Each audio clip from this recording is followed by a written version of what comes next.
Hello everyone, welcome to our Sparky Education. तो आप लोग कैसे हैं? मैं उम्मीद कर सकता हूँ बहुत ही अच्छे होंगे। हैप्पी दुर्गा पूजा। आज आप लोग का दुर्गा पूजा का पहला नवरात्रि था। शैलपुत्री के अवसर पर आप लोग के लिए संस्कृत का वीवीआई सब्जेक्टिव क्वेश्चन जो इस वीडियो का पार्ट 3 होने जा रहा है। जो पार्ट 1 पार्ट 2 वीडियो नहीं देखे हैं वो वीडियो के डिस्क्रिप्शन बॉक्स में दिया गया है, वहाँ से भी आप देख सकते हैं। जो लोग चैनल पर नया हैं वो लोग चैनल को सब्सक्राइब करके माँ को याद करते हुए अपनी पढ़ाई को चालू रखें। आपका सभी रिजल्ट बहुत ही अच्छा आएगा। चलिए पहला क्वेश्चन पर नए डालते हैं बच्चों। तो पहला क्वेश्चन आप लोग के बीच का रहा है। देखिए, पटना का गुरुद्वारा किसके लिए और क्यों महत्वपूर्ण है? तो पटना का जो गुरुद्वारा है वो गुरु गोविंद सिंह ने अपना पटना सिटी में जन्म लिया था। पटना सिटी में सभी सिख धर्म गुरु पधारे हैं। ठीक है, 10वें गुरु जो हैं गोविंद सिंह का गुरुद्वारा भी यहीं है, कहाँ? पटना में। इसलिए इसे पवित्र स्थल का सिख संप्रदाय में बड़ा महत्व है। तो उम्मीद होगा कि 1 नंबर का क्वेश्चन आपको बिल्कुल समझ गया होगा। इस वीडियो में 10 क्वेश्चन मैं लाया हूँ, 10 क्वेश्चन इंपॉर्टेंट होगा। तो आप लोग वीडियो को अंत तक देखिएगा, तभी आपको समझ में भी आने का प्रयास होगा। तो मेरा एक ही प्रयास रहेगा कि आप लोगों को पूरा समझा दे। समझाने के बाद आप अपने अपने उत्तर से अपने तरीके से भी आंसर दे सकते हैं। दूसरा नंबर क्वेश्चन करा, आलस कथा पाठ का क्या शिक्षा या संदेश है? तो आलस कथा पाठ का संदेश यह है कि आलस्य एक महान रोग है। आलसी का सहायक प्राय कोई भी नहीं होता। जीवन में विकास के लिए व्यक्ति का कर्मठ होना आवश्यक है। आलस शरीर में रहने वाला महान शत्रु है।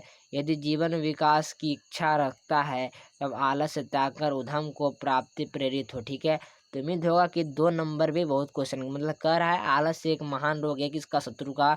आलस महान एक रोग है, इसलिए आलस को त्याग कर अपने उद्यम की ओर प्रेरित हो, तो आप बिल्कुल एक अच्छे और बहुत अच्छे इंसान बन सकते हैं। ठीक है, चलिए तीसरा नंबर क्वेश्चन आप लोग के बीच गौर करते हैं। 10 से 10 इम्पोर्टेंट क्वेश्चन है, 10 वीआईपी क्वेश्चन है जो कि आपके परीक्षा में रिलेटेड है और परीक्षा में 12 से 13 बार पूछे गए हैं 2011 से 2022 तक के एग्जाम में। ठीक है, तो उम्मीद होगा 2023 के एग्जाम में ये सभी प्रश्न आपके टकरा जाएंगे। संस्कार कितने प्रकार हैं और कौन कौन से होते हैं? इसका पीडीएफ आपको इस वीडियो के डिस्क्रिप्शन में मिल जाएगा, और यदि नहीं मिल रहा है, डाउनलोड नहीं हो रहा है, तो व्हाट्सएप नंबर में लास्ट में दे दूंगा। व्हाट्सएप नंबर में आप हमसे पीडीएफ मांग सकते हैं। देखिए, आपका तीसरा नंबर क्वेश्चन करा, संस्कार कितने प्रकार के और कौन कौन से होते हैं?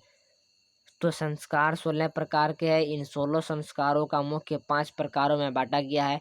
3 जन्म से पूर्व वाले संस्कार, 6 शैशव संस्कार, 5 शिक्षा संबंधी संस्कार, 1 विवाह संस्कार के रूप में, तथा 1 जो मरने के बाद जो क्या होता है, अंत्येष्टि संस्कार होता है। तो उम्मीद होगा कि ये तीसरा नंबर क्वेश्चन भी आपको बिल्कुल सही से समझ आ गया होगा। जो लोग वीडियो को अच्छा लग रहा है तो सब्सक्राइब करके ही जाएं और वीडियो को लास्ट तक देखें। ठीक है, चलिए चौथा नंबर क्वेश्चन आप लोग के बीच का रहा है बच्चों। इसका पीडीएफ आप डाउनलोड कर सकते हैं, व्हाट्सएप नंबर लास्ट में दे दिया जाएगा। आप यहां से भी हमको व्हाट्सएप कीजिए, आपको पीडीएफ सब फ्री मिलेगा। यह क्रैश कोर्स का पार्ट 3 वीडियो है। राम प्रवेश राम की जीवनी पर प्रकाश डाले। तो राम प्रवेश की जीवनी पर प्रकाश डालें तो देखिए क्या कर रहा है राम प्रवेश। मैं छोटा कर लेता हूँ। देखिए, राम प्रवेश का जन्म बिहार राज्य के अंतर्गत भिकनटोला नामक गांव में हुआ था। वह पुस्तकालयों में अनेक विषयों की पुस्तिका का अध्ययन किया करता था। मतलब वो पुस्तकालयों में बहुत पुस्तक का अध्ययन किया करता था। वे अध्ययन को छात्रों की पूजा मानते थे। वे अपने अध्ययन को ही छात्रों का पूजा मानते थे। अपने परिश्रम के परिणाम स्वरूप केंद्रीय प्रशासनिक सेवा की परीक्षा में सर्वोच्च स्थान प्राप्त करने में सफल रहे। वो अपने जो पढ़ाई के अध्ययन से इतना मगन हुए कि वो परीक्षा में सर्वोच्च स्थान भी प्राप्त कर लिए। ठीक है, तो ये चौथा नंबर बहुत ही इंपॉर्टेंट प्रश्न था जिसे हम लोग वीआईपी के नाम पे जानते हैं। ये वीआईपी क्वेश्चन था जो कि चौथा नंबर आपके एग्जाम में 10 से 11 बार पूछा गया है। तो उम्मीद होगा कि ये भी आपको समझ में आ गया होगा। इस बच्चों 5वां नंबर क्वेश्चन नए डालते हैं। ये वीडियो थोड़ी सी लंबी नहीं होगी बल्कि बहुत छोटी होगी। आप वीडियो को लास्ट तक देखिएगा। व्याघ्रपति कथा पाठ में हमें क्या शिक्षा मिलती है? तो इसका आंसर जान लीजिए। आंसर करा, व्याघ्रपति कथा से हमें यह शिक्षा मिलती है कि मनुष्य को लोभ से आकृष्ट नहीं होना चाहिए तथा कदापि प्रलोभनों के चक्कर में नहीं पड़ना चाहिए। मैं बिल्कुल समझा देता हूँ। करा, व्याघ्रपति कथा से हमें यह शिक्षा मिलती है कि मनुष्य को लोभ से आकृष्ट नहीं होना चाहिए। देखिए कोई भी मनुष्य लोभ में आकृष्ट, जैसे बोलता है कि आइए आपको 500 रुपया देंगे, तो ये बच्चा चल जाता है 500 रुपये लेने, वही 500 के चक्कर में इसको क्या से क्या कर देता है। तो ये आप लोभ के चक्कर में आकृष्ट हो जाते हैं, तो ये कभी नहीं करना चाहिए, बिल्कुल गलत है। इसलिए आप लोभी के चक्कर में कभी नहीं पड़िए तथा कदापि प्रलोभनों के चक्कर में भी ना पड़ना चाहिए। मेरा प्रलोभन मतलब ये होता है जो अनादर करे। तो उसे 5वां नंबर बिल्कुल आप समझ गए होंगे, उम्मीद है कि आप लोग समझ गए होंगे 5वां नंबर भी, ठीक है। चलिए 6ठा नंबर पर गौर करते हैं। तो बच्चों 6ठा नंबर का आ रहा है विश्व शांति पाठ का मुख्य उद्देश्य क्या है। तो विश्व शांति पाठ का मुख्य उद्देश्य पढ़ लीजिए। विश्व शांति पाठ का मुख्य उद्देश्य है कि शांति से ही विश्व का कल्याण होगा। कह रहा है कि जो शांति से ही विश्व का कल्याण होता है, ठीक है। द्वेष है, अहिष्णुता है, अविश्वास है, असंतोष है, स्वार्थ आदि अनेक अवगुणों के कारण इस समय संसार में अशांति है। किसके द्वारा अशांति है बच्चों? तो एक बार इस सेंटेंस को फिर से दोहरा लीजिए। द्वेष, अहिष्णुता, अविश्वास, असंतोष, स्वार्थ आदि अनेक अवगुणों के कारण इस समय संसार में अशांति है। शांति भारतीय दर्शन का मूल तत्व माना जाता है। इस पाठ का उद्देश्य दया, परोपकार, मित्रता भाव से शांति स्थापित करना है। तो उम्मीद होगा कि ये 6ठा नंबर भी क्वेश्चन आपको बिल्कुल समझ में आ गया होगा। चलिए 7वां नंबर बच्चों गौर करते हैं। तो 7वां नंबर आपके बीच का रहा है, पूरा इम्पोर्टेंट क्वेश्चन है बच्चों, ठीक है। तो कह रहा है कर्ण की दानवीरता का वर्णन करें। तो कर्ण की दानवीरता जगत प्रसिद्ध है क्योंकि उसने अवैध कवच और कुंडल भी इंद्र को दान में दे दिया था। पहले समझ लीजिएगा फिर से क्या कह रहा है सेंटेंस बच्चों। कर्ण की दानवीरता जगत प्रसिद्ध है क्योंकि उसने अवैध कवच और कुंडल भी इंद्र को दान में दे दिया। वह जानता था कि जब तक उसके पास कवच और कुंडल विद्वान है तब तक उसका कोई कुछ नहीं बिगाड़ सकता। कौन? कर्ण।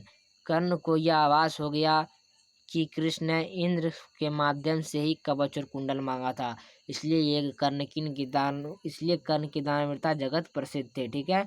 जगत ये प्रसिद्ध है। तो उम्मीद होगा किसी 7वां नंबर भी क्वेश्चन आपको बिल्कुल एकदम करेक्ट एकदम समझ में आ गया होगा। आप परीक्षा में अपने तरीके से लिख सकते हैं। परीक्षा में ये नहीं बोलता कि जो मैं बताया हूँ जो किताब में है वही लिखिए, ये परीक्षा में कहता है कि आप अपने शब्दों में ही उत्तर दें। तो उम्मीद होगा कि 8वां नंबर क्वेश्चन आप समझ गए होंगे। 7वां नंबर 8वां नंबर क्वेश्चन पर बच्चों गौर करते हैं। तो कह रहा है महात्मा बुद्ध के अनुसार वैर की शांति कैसे संभव है। तो देखिए महात्मा बुद्ध के अनुसार वैर की भावना को मित्रता, फिर से सुनिए क्या कह रहा है बच्चों। तो कह रहा है महात्मा बुद्ध के अनुसार वैर की भावना को मित्रता दया के द्वारा शांति संभव है। तो ये बिल्कुल एकदम करेक्ट, बहुत ही अच्छा बात बोला है। कह रहा है वैर की भावना को मित्रता बना लो, दया के द्वारा शांति का संभव हो पाता है, ठीक है। तो उम्मीद होगा कि ये भी आपको बिल्कुल समझ में आ गया होगा। चलिए आत्मा का स्वरूप कैसा है, ठीक है। तो आत्मा का स्वरूप कैसा है ये भी आप जान लीजिए। आत्मा का स्वरूप कैसा है और वह कहाँ रहती है।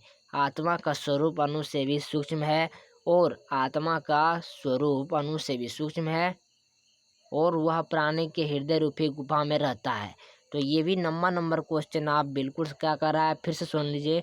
आत्मा का स्वरूप अणु से भी सूक्ष्म है और वह प्राणी के हृदय रूपी गुफा में रहता है, ठीक है। तो आप 9वां नंबर बिल्कुल समझ गए होंगे। 10वां नंबर क्वेश्चन आपके बीच क्या कर रहा है, गौर से समझिएगा। इस वीडियो का लास्ट क्वेश्चन है बच्चों। कह रहा है संस्कार का मूल्य कार्य क्या है। तो संस्कार का मौलिक अर्थ है परिमार्जन। फिर से समझिएगा। तो कह रहा है संस्कार का मौलिक अर्थ क्या है, तो परिमार्जन है और रूप और गुणाधान रूप है। तो 3 अर्थ समझ लीजिए, परिमार्जन और गुणाधान रूप है। तो उम्मीद होगा कि ये भी आपको बिल्कुल समझ में आ गया होगा। आप इस वीडियो को लास्ट तक देखने के लिए थैंक्स फॉर वेलकम। आप इस चैनल को वेलकम है, आप वे चैनल को सब्सक्राइब कीजिए और इसका PDF आप देखिए। ये नंबर लिख लीजिए बच्चों, मैं आप लिखवा देता हूँ। नंबर लिख लीजिए, देखिए 9572365802। ये नंबर पर आप हमको व्हाट्सअप कीजिए। आपको PDF फ्री में प्रोवाइड किया जाएगा मेरे तरफ से। आप यहाँ से भी PDF आप प्राप्त कर सकते हैं। और ये पार्ट 3 था। पार्ट 2 पार्ट 1 जो नहीं देखे हैं, इस चैनल के डिस्क्रिप्शन बॉक्स में मिल जाएगा, वहाँ से भी आप देख सकते हैं। Thanks for watching this video all of you. Bye. Video को देखने के लिए धन्यवाद। जय माँ दुर्गे। आपका दिन शुभ मंगल हो। ठीक है। Thanks for watching this video all of you. Bye.